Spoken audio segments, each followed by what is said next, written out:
November 24th of 2003, we were given the mission to go to a hospital in Mosul. It was not a combat mission, it was just a humanitarian mission. It was to go there with our medical officer. As we move out of the compound, I was in a convoy of 3 vehicles. We were all combat medics. I was in the last truck. There was an IED on the side of the road that went off about 2 feet away from me. I remember asking, how's my leg? And there was silence all over the place. So you tell me the answer. I went off pretty much. And one of the guys, I believe it was First Sergeant Falk, said, "Rod, your leg is not there." The military community was very support, especially his unit. They took control of everything because I could tell you I lost control of what day it was, what time it was. The road to recovery for Master Sergeant Luis Rodriguez was long. He went through 17 surgeries and months of torturous physical therapy at Walter Reed Army Medical Center in Washington, D.C. Then, in June 2005, he was returned to duty here at Fort Campbell, Kentucky, where his skills and combat experience made him an ideal person to run a school that teaches medics the realities of a combat environment. You guys okay? In the entryway to the school, the first thing trainees see is a tally sheet the official that invasion brings took place in home the March of importance of what they're learning. We have lost in Iraq 2,315 people, 17,269 wounded. That's a lot. Talking to you, I'm sure. In the midst of the intense training that takes place here, Sergeant Rodriguez is both a motivator and, with his injury, a constant reminder of the realities the medics going through this school will face in combat. Were you as passionate before? Always has been. It's just that now people pay attention to me because I got blown up. So you're getting across more? I get across more. I got more credibility now. I mean, because I got blown up. What do you think about that? It's just part of nature. That's nature of life. You know, you have to be convinced. And I think that walking around without a leg and missing a few fingers and a couple holes in my body, whatever, I think that helps a lot. The soldier has right here. But the on-the-job benefits of his physical condition weren't benefits at home, where living with a prosthetic leg was a challenge. It was a situation that drew the interest of the team from ABC's Extreme Makeover Home Edition. This is nice.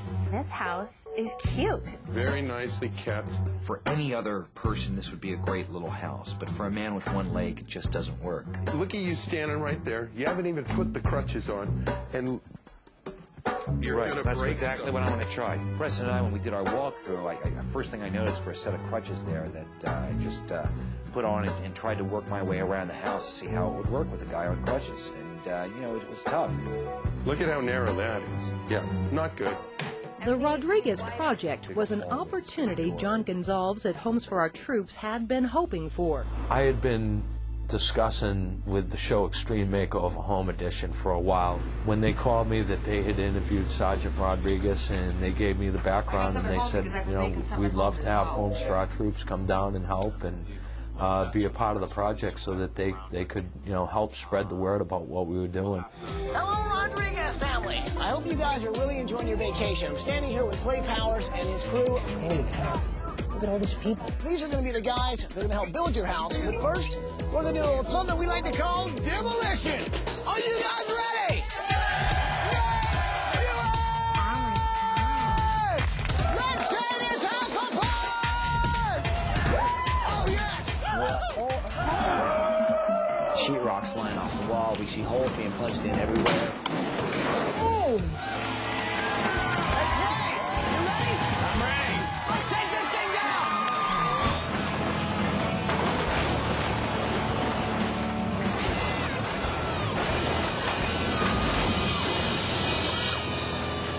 Mama, you're about to cry.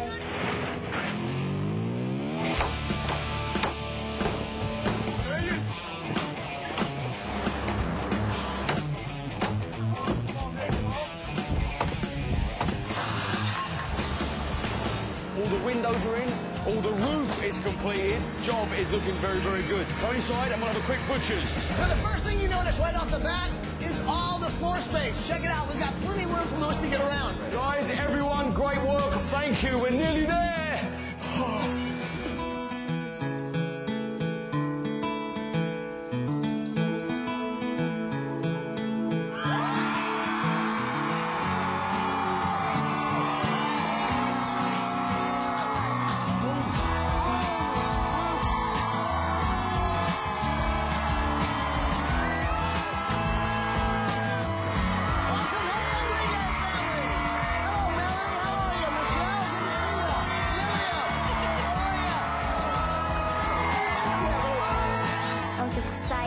Yeah, baby! It's like a concert.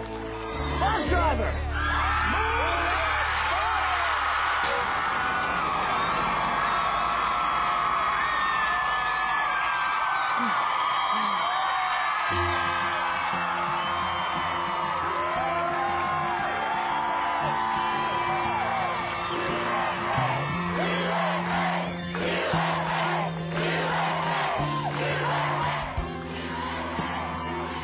About 90% of the individuals that donated their time to work here, we don't even know. I wish I could tell to each individual and each organization that work here in this house, thank you. We don't know who you are, we don't know your company. We know that you did it for the good heart that you had.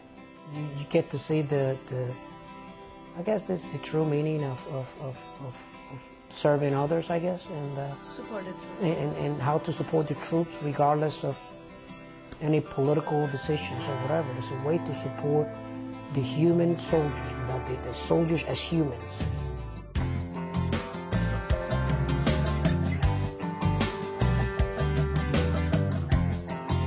The other house, even though we was very comfortable with the house, but it was really small.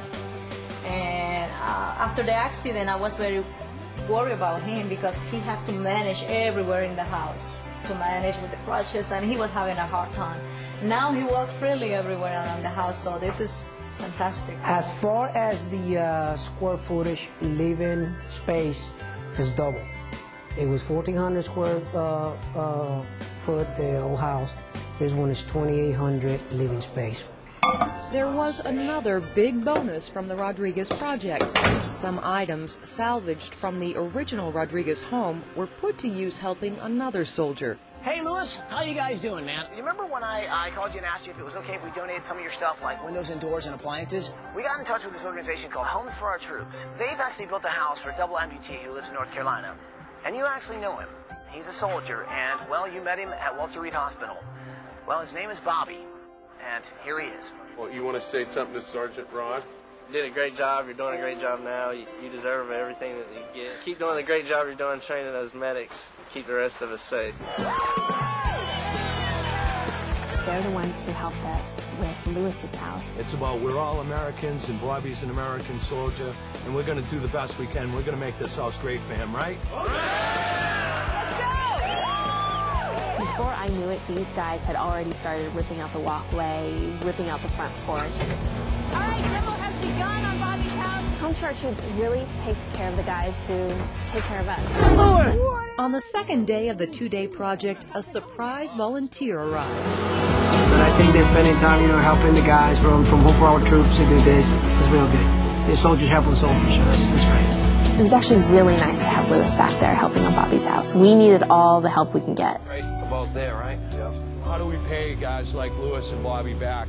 To me, you can't do enough for them. They were willing to give their lives up for all of us. For us to give up 48 hours is really nothing.